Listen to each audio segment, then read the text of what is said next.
News nation आप देख रहे हैं, आपके साथ मैं हूं विद्यानाथ झा। इस वक्त की बड़ी खबर आपको बताते हैं। कैबिनेट विस्तार पर जेडीयू की बड़ी मांग सामने आई है। जेडीयू की मांग है कि 4 मंत्री पद से कम मंजूर नहीं है। 2 कैबिनेट और 2 राज्य मंत्री पद की मांग जेडीयू की तरफ से की जा रही है। सूत्रों के हवाले से यह जानकारी मिली है कि जेडीयू ने 4 मंत्री से कम पर वो मानने के लिए तैयार नहीं है। जेडीयू ने साफ कह दिया है कि 4 मंत्री पद कम से कम उनको चाहिए, 2 कैबिनेट मंत्री और 2 राज्य मंत्री। सूत्रों के हवाले से यह खबर मिली है, लेकिन कहा यह जा रहा है कि जेडीयू के अध्यक्ष दिल्ली आ रहे हैं तो वो इस मामले में बात करेंगे, इस मुद्दे पर वो बातचीत करेंगे।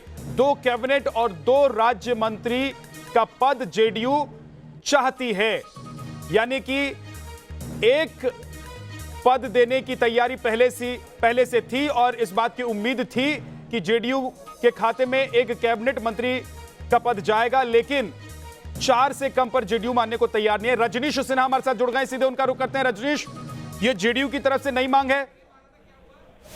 बिल्कुल, देखिए शुरू से ये बातें रही हैं। जब सरकार बनी थी उस वक्त भी जब जेडीयू ने सपोर्ट किया था तो उन्होंने कहा था कि उन्हें मंत्री पद जो चाहिए वो अनुपात होना चाहिए सांसदों की संख्या के अनुसार, और इस बात को लेकर उस वक्त भी जीत हुई थी, जिसके बाद जेडीयू तैयार नहीं हुई थी शामिल होने को इस पूरे सरकार में। और अब फिर से ये बात उठ रही है। भले आरसीपी सिंह वहां पहुंच गए हैं और खबर ये भी है कि आज देर शाम हो सकता है कि भाजपा के कुछ वरिष्ठ नेताओं से आरसीपी सिंह की मुलाकात हो और वो अपनी बात को फिर से रखें। लेकिन अब बार बार जेडीयू इस बात पर अड़ी हुई है कि उन्हें कम से कम 2 कैबिनेट और 2 राज्य स्तरीय या 4 नहीं तो कम से कम 3 तो चाहिए ही चाहिए उन्हें, और इतना कैबिनेट में उन्हें जगह मिलनी चाहिए। जिस तरह के वो सहयोगी रहे हैं, पुराने सहयोगी हैं, हमेशा से भेंटचेले में उनकी उपस्थिति दर्ज कराई गई है एनडीए में रहते हुए, और अब एक बार फिर से ये मौका है। तो ऐसे में वो दुहाई दे रहे हैं कि जब अटल बिहारी वाजपेयी की सरकार थी उस वक्त भी जेडीयू की पूरी तरह से उपस्थिति होती थी कैबिनेट में, तो ऐसे में उनकी नुमाइंदगी होनी चाहिए और इस बार भी वो जगह उन्हें मिलनी चाहिए। जी ठीक है रजनीश, आप हमारे साथ बने रहिए, आपके पास मैं लौट कर आऊंगा। चिराग पासवान ने पीएम मोदी को चिट्ठी लिखी है। इस बीच ये भी एक बड़ी खबर अपने दर्शकों को बता दें। उन्होंने कहा कि पारस एलजेपी कोटे से मंत्री नहीं बनाए जा सकते हैं। चिराग पासवान की तरफ से कहा गया है कि पशुपति पारस को पार्टी से निकाला जा चुका है, लिहाजा उन्हें पार्टी के कोटे से मंत्री नहीं बनाया जा सकता है। पारस एलजेपी कोटे से मंत्री बने तो कोर्ट जाऊंगा, ये चिराग पासवान ने कहा है। चिराग पासवान ने कहा है कि अगर उनको मंत्री बनाना है तो निर्दलीय कोटे से उन्हें मंत्री बनाया जाए, क्योंकि पार्टी उन्हें पहले ही बाहर रास्ता दिखा चुकी है। चिराग पासवान की तरफ से कहा गया है कि इस बाबत उन्होंने प्रधानमंत्री नरेंद्र मोदी को चिट्ठी भी लिखी है।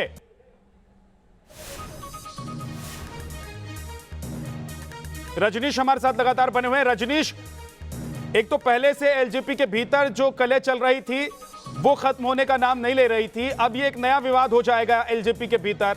एक तरफ चाचा को मंत्री बनाने के लिए दिल्ली बुलावा भेजा गया है, तो दूसरी तरफ चिराग पासवान अड़ गए।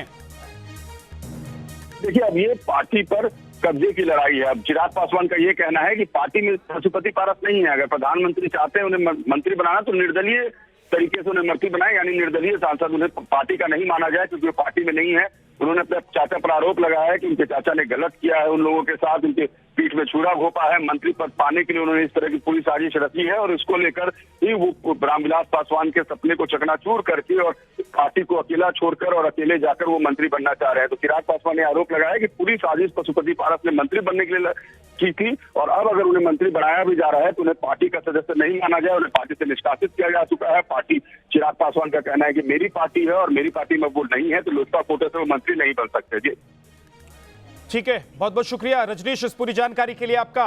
तो एक तरफ देखिए जेडीयू की तरफ से कहा गया है कि 4 से कम पद मंजूर नहीं है, और एलजेपी की तरफ से पशुपति पारस को मंत्री नहीं बनाया जा सकता है, ये चिराग पासवान कह रहे हैं, क्योंकि वो कह रहे हैं कि पार्टी से उन्हें पहले निकाला जा चुका है। उन्होंने प्रधानमंत्री नरेंद्र मोदी को चिट्ठी लिख दी है। और इस बीच एक और बड़ी खबर आपको बता दें कि 8 जुलाई को कैबिनेट का विस्तार संभव है। सूत्रों के हवाले से यह जानकारी है, ज्योतिरादित्य सिंधिया को जगह मिल सकती है। इसके लिए वो इंदौर से अब दिल्ली के लिए रवाना हो गए हैं। ज्योतिरादित्य सिंधिया अब से कुछ देर पहले ही, अब से कुछ मिनट पहले ही आप कह सकते हैं कि इंदौर से वो निकले हैं, दिल्ली वो पहुंच रहे हैं। दूसरी तरफ नारायण राणे को आप देख रहे हैं, सर्बानंद सोनोवाल भी दिल्ली पहुंच चुके हैं, और आरसीपी सिंह दिल्ली आ रहे हैं। और वो ऐसा कहा जा रहा है कि बीजेपी के नेताओं से बात करेंगे, क्योंकि जेडीयू को चाहिए 4 सीटें, उससे कम जेडीयू को मंजूर नहीं है। पशुपति पारस को भी मंत्री बनाया जा सकता है, ऐसी खबरें हैं। लेकिन इस बीच चिराग पासवान ने कहा है कि वो एलजेपी कोटे से मंत्री नहीं बन सकते हैं। अगर उन्हें मंत्री बनाना है तो उन्हें निर्दलीय कोटे से बनाया जाए, अगर उन्हें पार्टी के कोटे से बनाया जाएगा तो वो चले जाएंगे कोर्ट। संभावित चेहरे कौन कौन से हैं वो आपको जल्दी से बता देते हैं। सर्बानंद सोनोवाल, असम के पूर्व मुख्यमंत्री नारायण राणे, तीरथ सिंह रावत, ये चेहरे हैं जो मंत्रिमंडल में शामिल हो सकते हैं। रीता बहुगुणा जोशी, उत्तर प्रदेश से सुशील मोदी, बिहार से राकेश सिंह को भी कैबिनेट में जगह मिल सकती है। मोदी कैबिनेट के जो नए चेहरे हैं संभावित, वो हम आपको दिखा रहे हैं। जामयांग लद्दाख से सांसद हैं आरसीपी सिंह, इनको भी कैबिनेट में शामिल किया जा सकता है। अनुप्रिया पटेल को भी कैबिनेट में जगह मिल सकती है। ज्योतिरादित्य सिंधिया निकल चुके हैं, उन्होंने तो कह दिया है कि उन्हें बड़ी जिम्मेदारी दी गई है, हालांकि इससे ज्यादा उन्होंने कुछ कहा नहीं, उन्होंने स्पष्ट नहीं किया, लेकिन जब वो इंदौर से निकल रहे थे तो उन्होंने इतना जरूर कह दिया, यानी कि इशारा कर दिया। और निशित प्रमाणिक को भी कैबिनेट में जगह मिल सकती है। पशुपति पारस, जिनको लेकर चिराग पासवान बढ़ गए हैं कि अगर उन्हें एलजेपी कोटे से मंत्री बनाया जाएगा तो वो कोर्ट चले जाएंगे, उन्होंने प्रधानमंत्री नरेंद्र मोदी को चिट्ठी लिख दी है।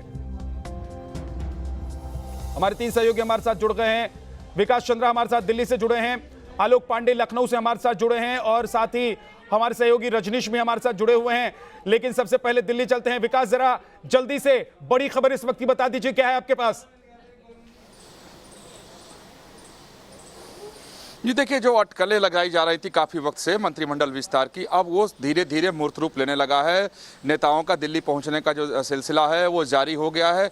तो अब स्थिति साफ होने लगी है और ये बताया जा रहा है कि 8 तारीख को सुबह 10:30 बजे से लेकर के 11:45 के बीच में जो शुभ मुहूर्त निकाला गया है, उस शुभ मुहूर्त में ये मंत्रिमंडल का विस्तार होगा। हालांकि प्रधानमंत्री नरेंद्र मोदी की जो कार्य पद्धति है, कार्यशैली है, उसमें जब तक अंतिम क्षण नहीं आ जाता है, मोदी अपने लैपटॉप के बटन को खुद नहीं दबाते हैं, तब तक पुख्ता तौर पर सारे नाम सामने नहीं आते हैं और अंत समय तक सस्पेंस बना रहता है। लेकिन बहुत सारे ऐसे नाम हैं जो अब सामने आने लगे हैं और ख़ासतौर पर जो इस बार कहा जा रहा है कि युवा चेहरे को इस बार तरजीह दी जाएगी और 45 साल उससे कम के लोगों को भी इसमें इस बार जगह दी जाएगी, ताकि एक ऊर्जावान और युवाओं के मंत्रिमंडल के तौर पर भी इसे जाना जाए।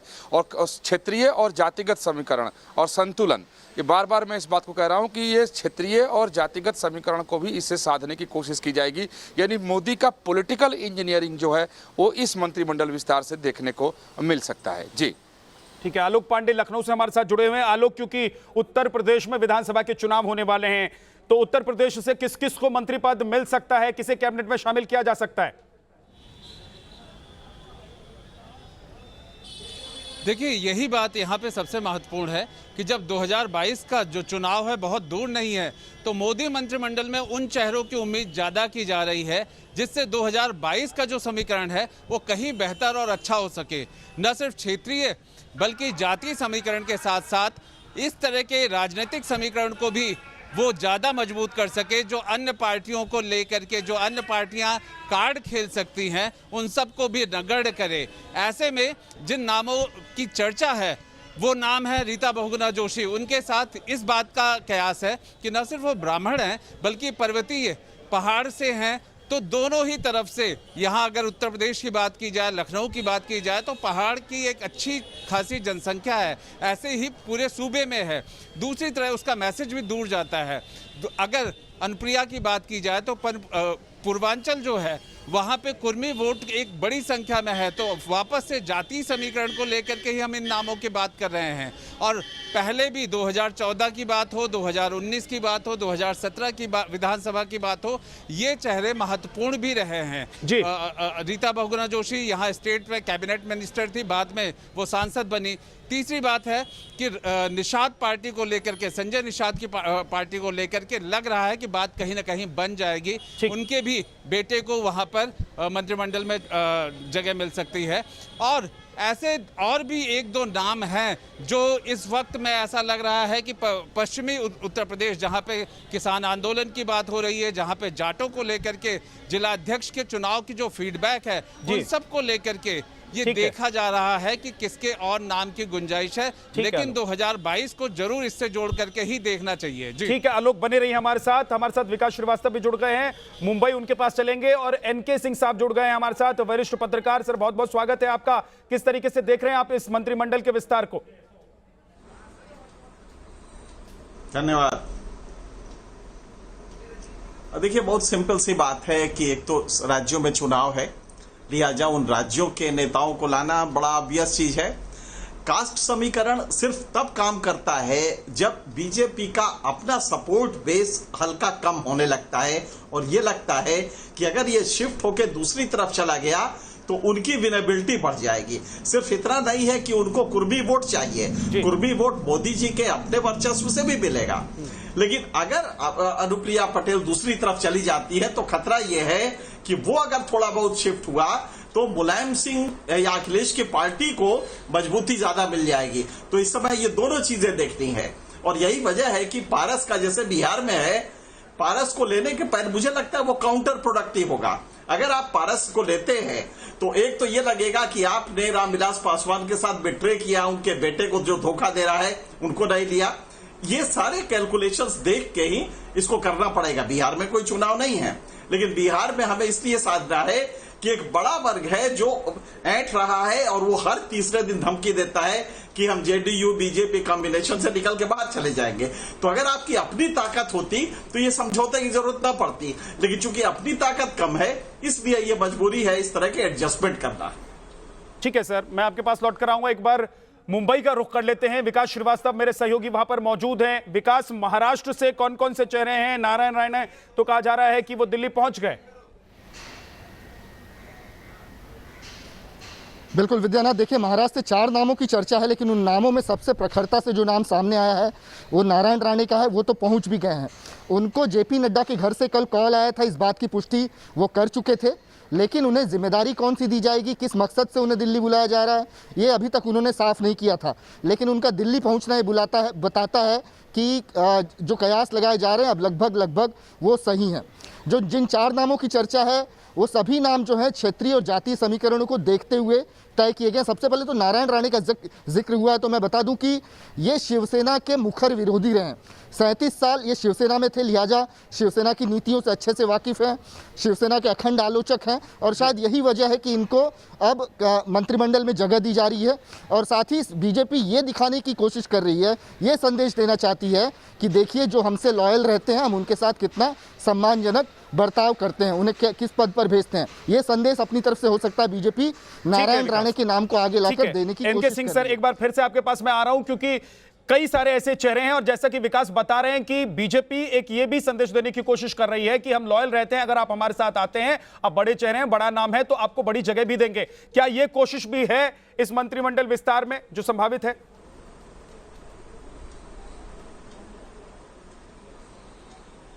हाँ जी हाँ, इस असल में ये जो ट्रस्ट था कि जो लॉयल रहते हैं उनको ये मक्खी की तरह निकाल देते हैं, कुछ दिन बाद पार्टी में ले लेते हैं, फिर इनका कदर नहीं करते, ये मैसेज चला गया था बंगाल चुनाव के बाद। लिहाजा ये मजबूरी हो गई। ये मैसेज जो लगातार जा रहा था वो नेगेटिव जा रहा था। बहुत लोग इसमें से निकल के बाहर जाने वाले थे, जैसे ज्योतिरादित्य सिंधिया को ही आप देखिए, जिस फैन फेयर से लाया गया था क्या उनको वो मकाम दिया गया? इतने दिनों वेट करना पड़ा। तो इसलिए मैसेज लगातार जा रहा था कि भाई ये ले तो लेते हैं लेकिन इसके बाद कोई कदर इनके यहां होती नहीं है। इसको भी खत्म करना जरूरी था। दूसरा ये है कि आज खतरा ये बढ़ गया है, खास करके कोरोना के बाद से, जो वेस्ट बंगाल में इलेक्शन हुआ उसके बाद से, जो केंद्रीय लीडरशिप का थोड़ा सा नीचे आया है पॉपुलैरिटी, उसको लेके वो परेशान है कि इन 5 राज्यों में कैसे होगा। और ये 5 राज्य एक बड़े चैलेंजिंग राज्य है, खासकर यूपी, पंजाब, ये जो जगह है ये बड़ी चैलेंजिंग है। लिहाजा अब इनकी मजबूरी है कि ये कास्ट इक्वेशंस को सही करें, जिसको सोशल इंजीनियरिंग कहते हैं, और वो जब हो जाए तो इस तरह के मैसेजेस दे कि नहीं, हम अपने प्रति जो लॉयल रहते हैं, जो दूसरे से भी चूक के आते हैं, हम उनका केयर भी करते हैं, ताकि उन तरफ से भी लोग आने की सिलसिला शुरू हो। आप जानते हैं टिकट डिस्ट्रीब्यूशन होगा, लोग समाजवादी पार्टी से नाराज होंगे, फिर वो बीजेपी के कहीं ना कहीं जगह देखेंगे। तो बीजेपी इस तरह की प्रक्रिया को भी तेज कर सके, इसलिए भी ये कोशिश होगी। और ये पॉलिटिक्स में चलता है, ये बहुत नॉर्मल प्रक्रिया है कि चुनाव के पहले इस तरह की कोशिशें की जाती है कि दूसरों को तोड़ो, अपनों को जोड़ो, और जो दूसरे वाले की तरफ जा सकते हैं उनको रोको। ये तीनों को मिला के ये कैबिनेट विस्तार का एक एक्सरसाइज किया जा रहा है। ठीक है विकास चंद्रा, कुछ ऐसे नेता भी हैं जो मुख्यमंत्री रह चुके हैं, उप मुख्यमंत्री रह चुके हैं, ऐसे नाम हैं जो अपने प्रदेश में बड़े नाम हैं, राज्यों की अगर हम बात कर लें और अगर उनको अंतर्राष्ट्रीय स्तर राष्ट्रीय स्तर पर या फिर दिल्ली लाने की कवायद हो रही है, तो यह फिर किस तरह की कोशिश है? ये देखिए, सीधी सी बात है कि अगर बिहार के सुशील मोदी की बात करें तो जिस तरीके से उन्हें वहां के उप मुख्यमंत्री के पद से हटाकर दूसरे व्यक्ति को बनाया गया, तो उसी समय उन्हें संतुष्ट किया गया कि अब आपको केंद्र की राजनीति में जगह दी जाएगी। और सुशील मोदी सिर्फ बीजेपी के वरिष्ठ नेता भी हैं, बिहार में उनकी अपनी एक पहचान है, लंबे समय से बिहार में वो काम करते रहे हैं। तो ऐसी स्थिति में उनके नाम पर जो अटकलें लगाई जा रही हैं, कयास हैं, तो इसीलिए है कि पार्टी ने उन्हें पहले ही कहा था कि आपको केंद्र की राजनीति में जगह दी जाएगी। संगठन में तो जगह दिया ही गया, अब उन्हें मंत्री भी बनाने की बात आ रही है। दूसरी बात है कि देवेंद्र फडणवीस की भी चर्चा चल रही थी, लेकिन अब उनके नाम पर कोई चर्चा फिलहाल नहीं चल रही है, क्योंकि उन्हें भी केंद्र की राजनीति में जगह देने की बात थी, लेकिन उनके साथ थोड़ी सी समस्या थी, इसलिए उनके नाम पर अब कोई चर्चा नहीं चल रही है। हालांकि मोदी की कार्य पद्धति अलग है। मैं बार बार कहता हूं कि हो सकता है कि कई बार वो चौंकाने वाले फैसले करते हैं, चौंकाने वाले नाम सामने आ जाते हैं जिस पर कोई अटकल और अटकलबाजी नहीं होती है, वैसे चेहरे भी सामने चले आते हैं। लेकिन अब बीजेपी ये कोशिश कर रही है कि उनके जो लोग हैं कम से कम वो संतुष्ट जरूर रहें, सहयोगी संतुष्ट रहें, संतुलित रहे। पूरा अगर विस्तार हो रहा है तो इसमें बहुत ज़्यादा लोगों के असंतोष उभर कर सामने ना आए, न तो सहयोगियों के आए और न ही दल के अंदर से आए। इसलिए इस बार का यह मंत्रिमंडल विस्तार काफ़ी महत्वपूर्ण माना जा रहा है। दूसरे जो जानकारी सामने आ रही है, जैसा मैं पहले भी कहा था कि युवाओं को इस बार जगह ज़्यादा देने की बात की जा रही है, क्षेत्रीय संतुलन को भी संतुलित करने की कोशिश इस बार की जा रही है। जैसा कि मैंने कहा कि लद्दाख की भी चर्चा है कि लद्दाख के सांसद को भी इस बार मंत्रिपरिषद में जगह मिल सकता है। तो कुल मिलाकर के इस बार का जो मंत्रिमंडल विस्तार है उससे ये माना जा रहा है कि सभी तरह से मोदी इसे संतुलित करने की कोशिश करेंगे, लेकिन इस बार भी पूरी सीटों को जितने रिक्त पद हैं उन्हें मोदी भर देंगे, इस बात की गुंजाइश कम है या संभावना कम है। एनके सिंह सर, एक और सवाल यह है कि पशुपति पारस दिल्ली बुला लिए गए हैं, कहा जा रहा है कि उनको शायद मंत्री पद दिया जाए, उन्हें कैबिनेट में शामिल किया जाए, मंत्रिपरिषद में शामिल किया जाए, लेकिन दूसरी तरफ चिराग पासवान अड़ गए हैं। उन्होंने कहा है कि अगर उन्हें एलजेपी की तरफ से शामिल किया जाएगा तो वो कोर्ट चले जाएंगे।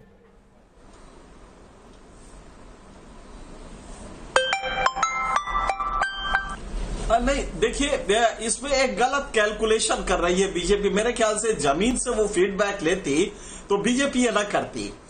चिराग पासवान के प्रति सिंपैथी वेब, आपको याद होगा इंदिरा गांधी का एसोसिनेशन हुआ था तो राजीव गांधी को कितने वोट मिले थे?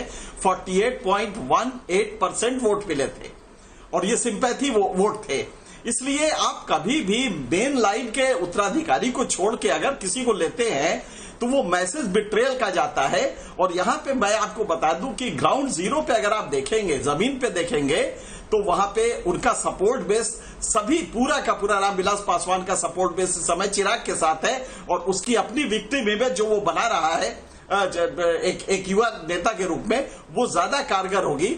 आप जो ये कर रहे हैं इससे यही लगेगा कि बीजेपी ने ही तोड़ा है पासवान की पार्टी को, लिहाजा वहां की जो जनता है, वहां का जो उनका क्लाइंटेल है, वो इससे नाराज हो जाएगा। ये आप एक कैलकुलेशन में गलती कर रहे हैं कि पारस को ले आके और पारस को मिनिस्टर, क्योंकि आप कल ये मान के चलिए कि ये पारस फेनोमेना बहुत जल्दी खत्म हो जाएगा, अगले चुनाव तक शायद ही रह पाए, क्योंकि मूल रूप से पार्टी फिर ऑर्गेनाइज होगी और वो होगी चिराग के आसपास। इसलिए आपके कैलकुलेशन में ये गलती होगी अगर आपने चिराग पासवान को की जगह इनको, अच्छा जो चिराग पासवान कह रहे वो लीगली टेनेबल नहीं है, उनका ये कहना कि साहब पार्टी से निकाला गया है, वो स्पीकर देखेगा। ठीक सर, वो स्पीकर देखेगा कि 2/3 है कि नहीं और एंटी डिफेक्शन लॉ को इनवाइट करता है कि नहीं।